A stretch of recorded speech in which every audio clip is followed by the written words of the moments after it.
She dreaded the twin moons, but his touch made her want to burn in their light forever. She should never have touched the human. Captain Thera of the Arven patrol fleet stood frozen as the strange warmth spread from her hand where it had brushed against the human male's bare skin. His name was Ethan Cole, a crash-landed pilot from Earth, rescued only hours ago from the wreckage of his tiny scout ship. She didn't mean to touch him, not in that way, but in the chaos of pulling him from the debris their fingers had met, just for a moment, and something inside her shifted. Ethan looked up at her from where he sat on the medical cot, shirtless, his broad chest smeared with grease and blood. "Hey," he said, his voice light but laced with pain. "Thanks for the save. Thought I was cooked out there." Thera didn't answer. She was too busy staring at her own hand, which still tingled from the contact. Her heart thudded hard against her chest, and for some reason her breathing had quickened. Strange. The med unit showed she was in perfect health. No toxins, no radiation exposure. And yet, "You okay?" Ethan asked, raising an eyebrow. "You look like you've seen a ghost." She shook herself. "I'm fine," she said quickly, voice clipped. "Just tired." But that was a lie. The truth was far more complicated. Her body was reacting in ways she didn't understand. The temperature in the room felt 10 degrees hotter, and the scent of the human, metal, earth, something deeper, seemed to fill her lungs like fire. She backed away slowly. Her second-in-command, Lieutenant Nera, watched her with concern from across the room. "Captain?" she asked quietly in their native tongue. "You're pale." Thera gave a slight shake of her head, a silent signal. Later, because now wasn't the time for confusion or panic, Ethan was a guest. An alien, yes, but also an ally, if the Galactic Accord held true, and her duty was to ensure his safety until he could be returned to the Alliance fleet, not to stare at his mouth like she was about to kiss him. Ethan didn't seem to notice her discomfort. He shifted slightly on the cot, muscles flexing. "Is there any food on this ship that doesn't smell like algae paste?" Thera forced a neutral expression. "You'll be given sustenance soon." "Good," he said, grinning, "because I'm starving. Also, are all your ships this warm, or am I just dying slowly?" Thera turned away, trying not to let the sound of his voice dig deeper into her. There was something in it, a strange confidence, a casual charm. Arven males never spoke to her like that. They were formal, careful, dull. This human was none of those things. She stepped out of the med bay, heart still racing. The corridor lights flickered slightly, casting long shadows on the metal walls. She needed answers. Something about that touch had triggered a reaction, maybe biological, maybe worse. In her quarters, she activated the private console and pulled up the medical report on Ethan Cole. Human male, species Homo sapiens, genetically incompatible with Arven. At least that's what the data always said. But there were rumors, whispers among deep space patrols, of human touch doing things, triggering things, especially in species with certain neural structures. The word resonance appeared in a few scattered reports, always buried deep, never confirmed. She read faster. Words like accelerated hormone response, sympathetic bonding, and empathic imprinting flashed across the screen. Her throat tightened.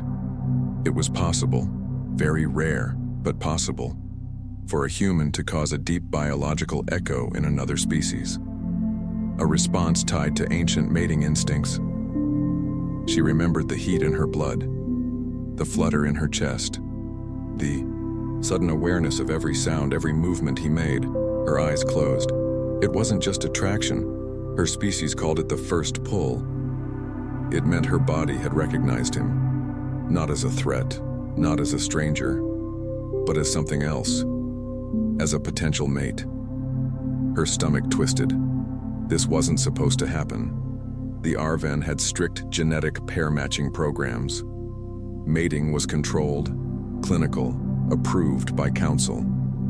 Not something that started because of a casual touch with a shirtless off-worlder who cracked jokes and smiled too easily. She opened her eyes again, the screen now displaying a cross-species warning. Contact with humans may result in unintended, emotional or physical consequences. Proceed with caution. Too late. Her hand still burned where she had touched him. A chime interrupted her thoughts. "Captain Thera," came the voice over comms. "The human has requested your presence in the mess hall. Says he refuses to eat unless you're there." She almost laughed. Almost. The man was either dangerously bold or stupidly charming. Probably both. She took a breath and straightened her uniform. "Tell him I'm on my way." But as she stepped into the corridor, heart pounding and skin still humming from the earlier touch, one thought echoed in her mind louder than all the rest. This is only the beginning. Thera stood at the edge of the mess hall, frozen again, but for an entirely different reason this time. Ethan was shirtless. Again. The human was lounging casually at the center table, feet up on a nearby bench like he owned the place. A steaming bowl of nutrient stew sat untouched in front of him. He was flipping a small metal tool between his fingers like it was some kind of toy. His skin glowed slightly under the ship's dim yellow lighting, his shoulders dusted with a fine sheen of sweat. Arven males never looked like that. Too pale, too thin, too careful. "Captain," he said without looking up, "you finally came. I was starting to think you were avoiding me." She didn't respond. She didn't trust her voice. Instead, she walked slowly toward the table, her boots clicking softly against the metal floor. The mess hall was quiet, only a few junior officers at the far end, pretending not to stare. Or maybe pretending not to listen. Ethan finally looked at her. Really looked. Something flickered across his face. Surprise, maybe, or something darker. "You okay? You look like you've seen another ghost." "You keep saying that," Thera replied, carefully lowering herself across from him. "I've never seen a ghost, only humans who talk too much." "Ouch," Ethan said, grinning. "You wound me, Captain." She ignored the quip. "You requested me. Speak." Ethan leaned forward, elbows on the table. "I don't know what it is, but something's off. I've been in worse crashes. I've been stitched up, patched together, dosed with painkillers, but I've never felt this good, this fast." He tapped his chest. "My body feels like it's running hotter, stronger, like your ship's air has caffeine in it, or steroids, or something." Thera blinked. She hadn't expected him to feel it too. "And every time you walk into the room," Ethan continued, "it gets worse." He paused, meeting her eyes. Or better, I'm not sure which. Her throat tightened. She tried to play it cold. "Your biology is unstable. You're likely still processing trauma." "Yeah," he said, tilting his head, "because it doesn't feel like trauma. Feels more like connection." Thera stood abruptly, the stool scraping behind her. "You'll keep eating. You need to maintain nutrient levels. I'll arrange for a neural scan in the morning." She turned to go. She had to get out. The air was thick with something she couldn't name. Heat, tension, longing. Something she hadn't felt since... never. Not like this. "Thera," he said suddenly. Not Captain, and it made her stop. Her name sounded different from his mouth. Softer. Less like a rank and more like a secret. She turned only slightly. "Whatever's happening between us, don't pretend you don't feel it." For a heartbeat, the entire ship felt silent. Then Thera walked out. She didn't look back. She didn't have to, because the bond, the one her people called First Pull, was deepening. Fast. Too fast. She went straight to the AI core. "Lockdown. All medical data related to the human Ethan Cole," she ordered, voice tight. "Restrict access to myself only." The ship's AI responded instantly. "Confirmed, Captain." She exhaled slowly, gripping the cold edge of the console. She needed to control this, hide it. Human contact had always been considered dangerous, among her kind, but bonding. That was beyond scandal, that was exile. But her body didn't care about exile. Every nerve ending still remembered the feel of his skin. Every instinct screamed at her to go back to the mess hall and throw caution into the black void of space. She tapped her comm. "Lieutenant Nera, I want the human transferred to a private crew suite immediately. Isolated wing. Double lock." "Understood," Nera replied, a beat of hesitation in her voice. "Is he a threat?" Thera hesitated too long. Potentially, to himself and others. Then she ended the transmission before Nera could ask more questions. Because Thera wasn't afraid of Ethan hurting the crew. She was afraid of what he was doing to her. Later that night, alone in her quarters, Thera stood by the viewport watching the stars drift like cold diamonds across the dark. Her hand still tingled. The same hand that had touched him. The one she couldn't stop staring at. And deep inside her chest, where Arven were taught to keep locked and quiet, something had begun to stir. It wanted more, not war, not conquest, not logic. Just him. And she didn't know how to stop it, or if she wanted to. Ethan didn't like being locked in. He paced the private crew suite like a caged animal, every nerve buzzing. The room was nice. Clean bed, warm lighting, even a screen with access to a few ship logs. But the door was sealed tight, and not just locked, double locked, military level. He wasn't stupid. He was being isolated. "Captain Ice," he muttered, staring at the door. "I bet she thinks I'm contagious or something." He wasn't wrong. Something was happening to him, and it wasn't just in his head. His body felt electric, stronger, faster, every movement sharper. He hadn't felt this alive since his first drop mission in the Drennan Wars. That was 20 years ago, and every time he thought of her, Thera, his chest tightened in a way that had nothing to do with battle stress. It wasn't just attraction. It was deeper, stranger. Like his very cells were tuning themselves to her. He didn't even know her. Not really, but something inside him did. He sat down on the edge of the bed and stared at his hand. The same hand that had touched hers. "I don't know what the hell you did to me, Captain," he said quietly. "But I think you're feeling it too." He wasn't wrong about that either. Thera hadn't slept, not even a second. She sat on the floor of her quarters, back against the wall, legs crossed, hands trembling in her lap. She'd run simulations, checked the ship's med logs, reread the classified reports from other captains. It all pointed to one thing. Human contact, prolonged, skin to skin, could awaken dormant mating protocols in certain alien species. Hers included, but the Arven Council had buried that knowledge centuries ago. Said it was dangerous. Said humans were too volatile, too uncontrolled, and now she understood why. Ethan's presence wasn't just changing her feelings, it was changing her. Her skin had grown hypersensitive. Her body temperature had risen nearly 2 degrees. Her sleep cycles were disrupted, and her pheromonal glands, usually dormant in females of her rank, had begun to activate. Worse, the AI had just confirmed something terrifying. Her scent signature had changed to match his. She slammed her fist against the floor. This wasn't how Arven formed pairs. It wasn't logical. It wasn't controlled. It wasn't chosen. It was instinct, raw, ancient. A knock startled her, not the door chime.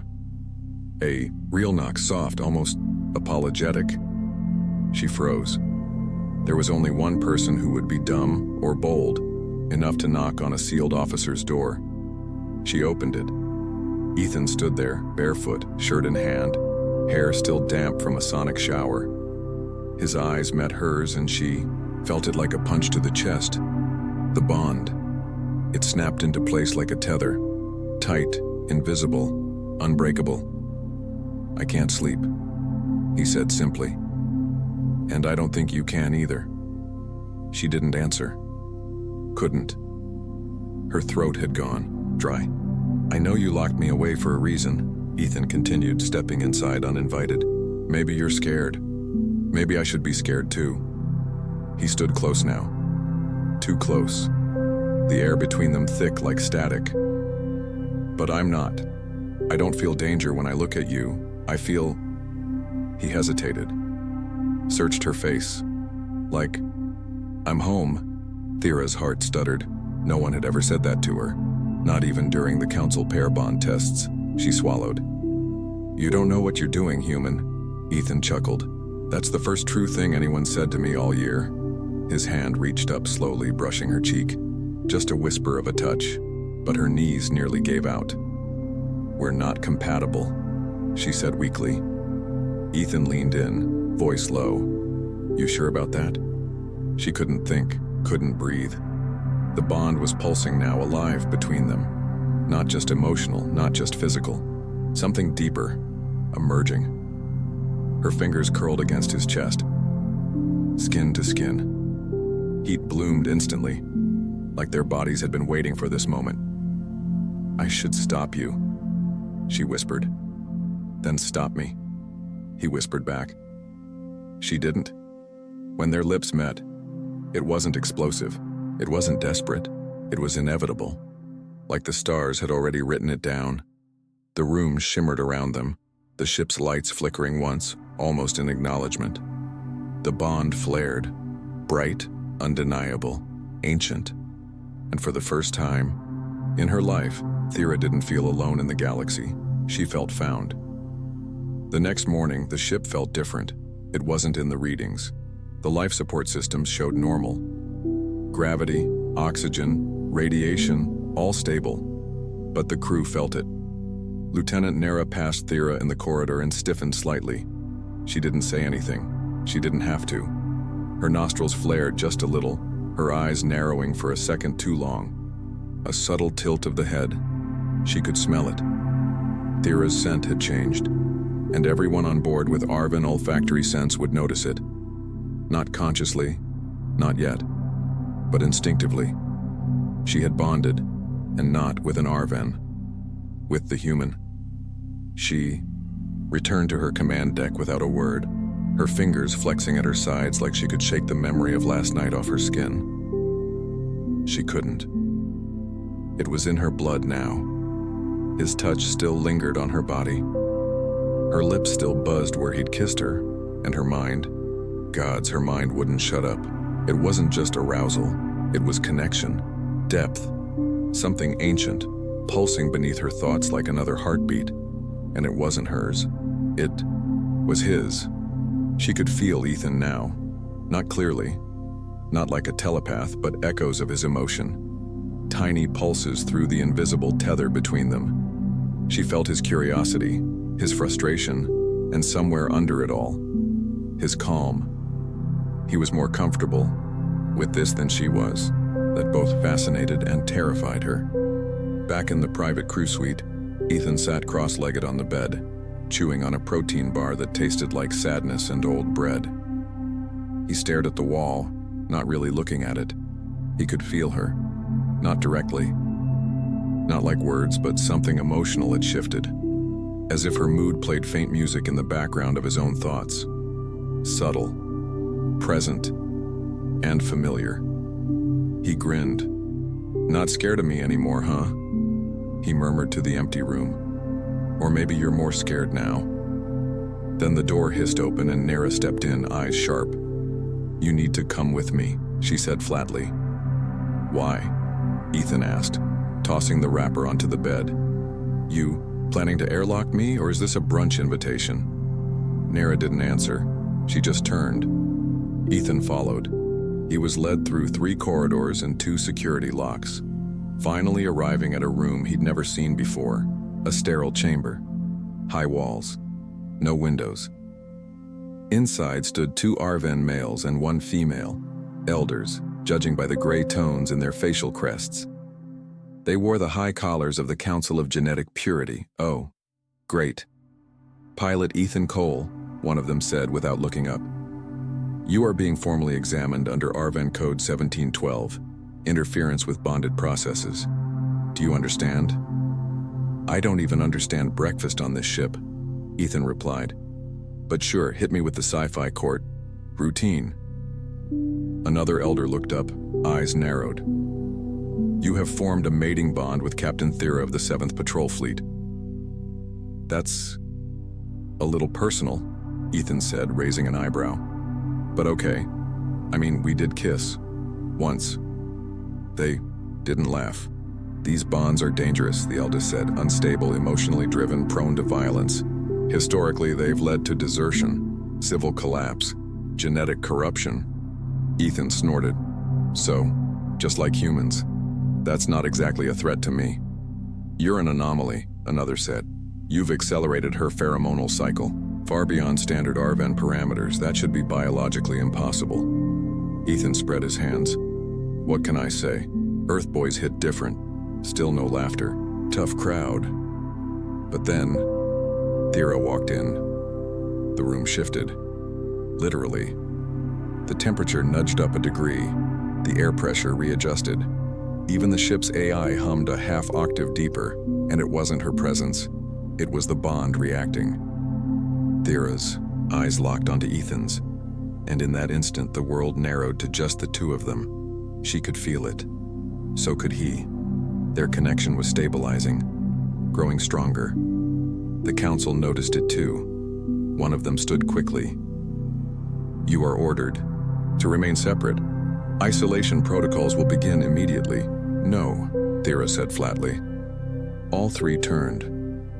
You are disobeying a genetic purity directive, the eldest warned. This is grounds for expulsion. Thera stepped closer to Ethan, slow and sure. Then expel me. Ethan blinked. Wait, hold on. That's a thing? You would risk your command, the elder growled. Your heritage, your bloodline? I would risk far more than that, she said, before I let you tear this from me. Silence. Even Ethan didn't speak, because in that moment, Thera wasn't just a captain, she was his. Not in ownership, in choice. And in that same second, he realized something else. He was hers too. The council said nothing more. They left, silent and grim. Thera exhaled slowly and turned to Ethan. You may be the biggest mistake I've ever made, she said, voice low. Ethan grinned. Let's make it count then. But beneath the smile, they both felt it. The bond was no longer just personal. It had become political, and someone out there wouldn't let it stand. Thera didn't say a word as she led Ethan down the corridor. Her stride was sharp, intentional. She wasn't walking. She was claiming space. Behind her, Ethan tried to keep up, but his attention was split. He couldn't stop thinking about what had just happened. That wasn't some argument with upper management. Those counselors had power, real power, and Thera had basically told them to go kiss a plasma leak. Hey, he said, jogging a step, to catch up.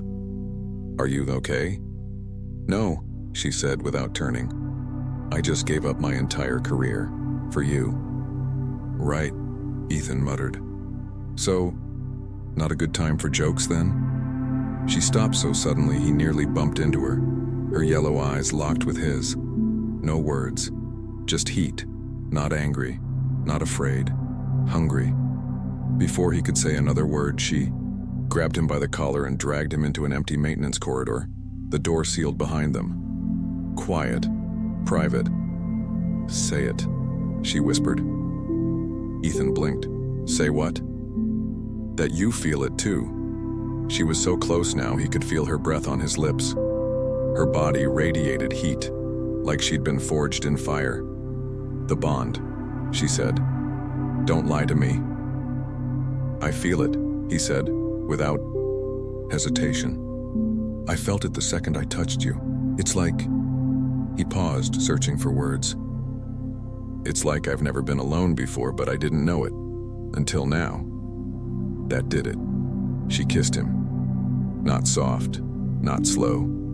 Claiming. He kissed her back just as fiercely, pushing her against the wall, her hands threading through his hair like she couldn't get close enough. There was no fear, no confusion now, only gravity. The kind that doesn't pull, it binds. When they finally parted, breathless, Thera rested her forehead against his. We've passed the first threshold. Ethan raised an eyebrow. There's more than one? 3, she said. The first is pull. The second is merge. He swallowed. And the third? Her answer came through the bond. Not words, but emotion. Forever. But there was no time to unpack that, because the emergency klaxons started wailing. Red lights flashed, doors sealed. The ship AI's calm voice echoed through the corridors. Attention. Unauthorized boarding craft. Detected. Hull breach imminent. Prepare for engagement. Ethan's military instincts kicked in immediately. How many? Thera already had her hand on a wall panel, bringing up the threat display. Her voice was cold steel again. 3 small ships. Minimal signature, not military, smugglers. Ethan frowned. No way that's coincidence. It's not, she said grimly. The council leaked our location. Why? Thera didn't answer right away. But the truth came through the bond, heavy and raw. Because you and I are dangerous now. Together, she handed him a pulse sidearm from a hidden compartment. We protect the ship. We protect each other. That's all that matters now. Ethan grinned as he checked the charge. Now this feels like a proper date.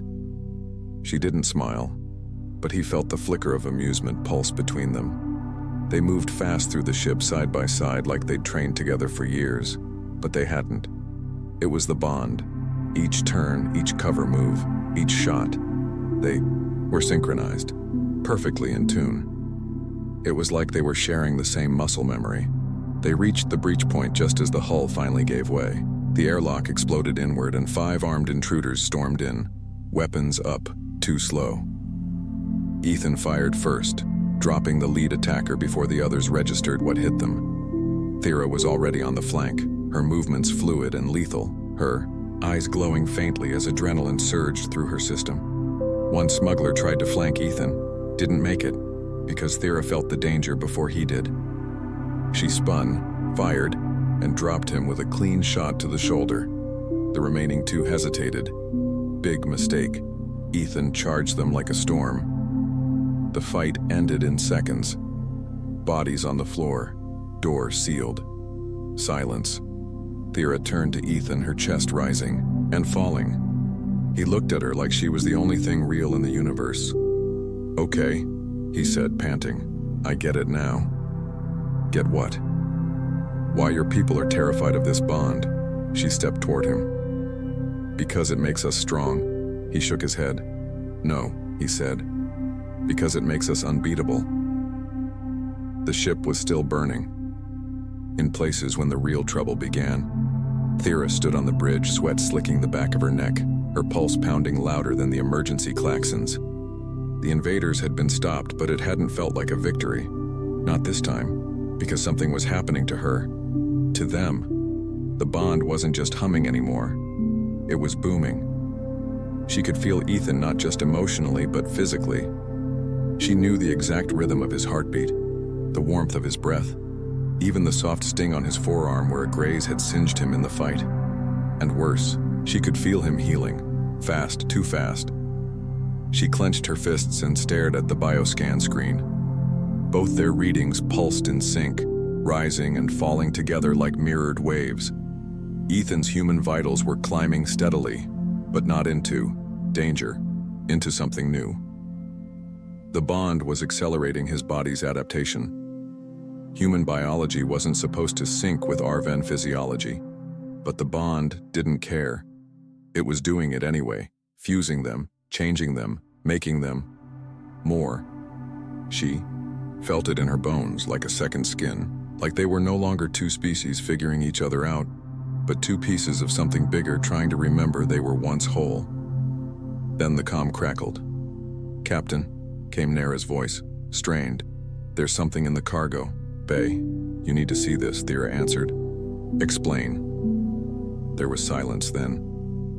I think it's growing." Thera and Ethan arrived together because now they moved as one. The blast doors opened, and the glow hit them in the chest. Like sunlight after a long winter, a sphere of light pulsed in the air above the deck, crackling with energy. It floated, humming, alive.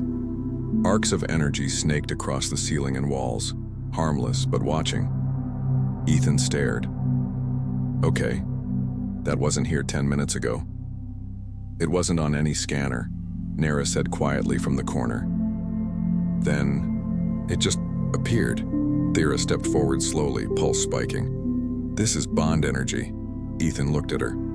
You mean like, from us? Yes, she said, but magnified like a node. An anchor. He frowned. It's alive. She nodded once. It's sentient. How do you know? She didn't speak, but the answer passed silently through the bond. Because it's ours. A ripple of understanding flowed between them, impossible, intimate. This wasn't just power, it was a creation. Their union had triggered something ancient, something Arven biology hadn't experienced in centuries, a dormant evolutionary function. The bond didn't just connect. It generated a third presence, a third being. Not a child. Not exactly. Not yet. Something purer, raw potential. Life energy. I don't think the council had any idea what this could really do, Ethan whispered. No one does, Thera said. Then the sphere pulsed. Once, bright and deep, like a heartbeat in light, form, and a signal burst from it. Not sound, not message, but presence. Across the ship, systems flickered, lights dimmed, AI subsystems paused and recalibrated. Every Arven on board flinched as something deep in their instincts trembled, like 1,000 voices whispering in the back of their minds. Something had awakened, and it was looking back. We need to contain it, Nara said quickly, stepping forward with a dampening field generator. Before it expands any further. Don't, Thera snapped, blocking her. It's not a threat, Ethan stepped beside her. It's part of us. Then that's the problem, Nara said, eyes wide. Because if the council learns you've manifested a bond node, they'll send a fleet, Thera finished quietly. Or worse. And they won't be the only ones, Ethan added. My people won't sit this out either. If the Earth Alliance finds out we're creating this, they'll want it, weaponize it, replicate it. They all stared at the glowing sphere again. Still humming, still growing, a miracle to one species, weapon to another. Thera, Ethan said softly. We're running out of time. She didn't look away from the light. I know, but even as the threat loomed larger, something inside her refused to be afraid. Because through the bond, through the warmth of Ethan standing beside her, she felt something stronger than fear. Hope. For the first time in generations, the bond wasn't a liability. It was a beginning. Something new had entered the galaxy, born from human touch, and it was just getting started.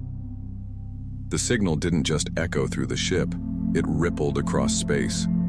Invisible, but undeniable. Out beyond the hull, across stars and satellites, the pulse leapt through hyperspace relays and quantum drift nodes, pinging sensors in both Earth Alliance deep stations and Arvan High Command beacons.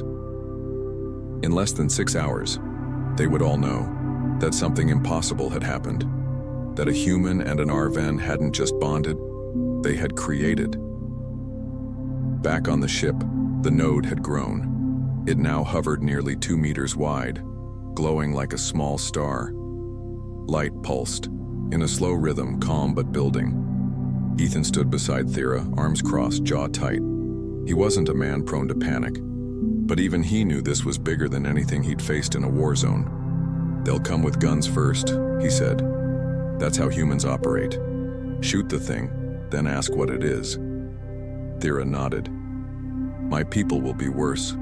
They'll dissect it, dissect us, quietly, discreetly, like we never existed. I'd like to see them try, Ethan muttered. You might, she replied softly. Nara entered, helmet under one arm. Scanners picked up 2 Alliance dreadnoughts already en route. They're flagging your ID, Ethan, and I just got a ping from an Arvan hunter probe. ETA 3 hours. Ethan and Thera locked eyes. No more time. No more safe places, just one. Decision. What do we do? Nera asked. Fight? Flee? No, Thera said, her voice like steel wrapped in fire. We reveal. Nera blinked. Reveal? Thera stepped toward the node, the glow bathing her face in warm gold. They're afraid because they don't understand. All they've ever seen are forbidden reports, warnings, rumors. She reached out, not to contain it, but to complete it, and the moment her fingers touched the edge of the sphere, it responded.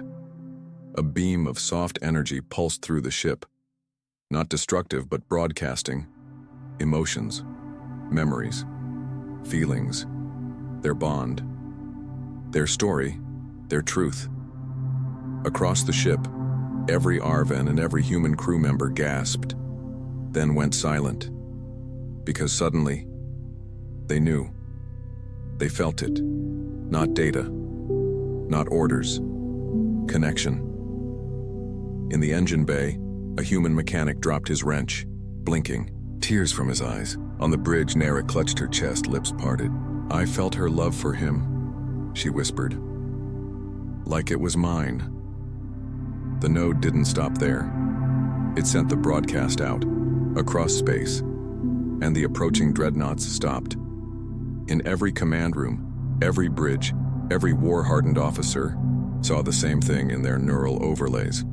A human and an Arven, standing close, not touching, but linked by light, by bond, by choice. And a voice echoed across the channel in every known tongue. This is not contamination. It is evolution.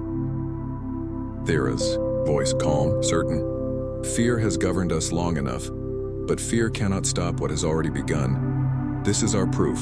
The bond is not the end of our order. It is the start of something greater, something shared, something new.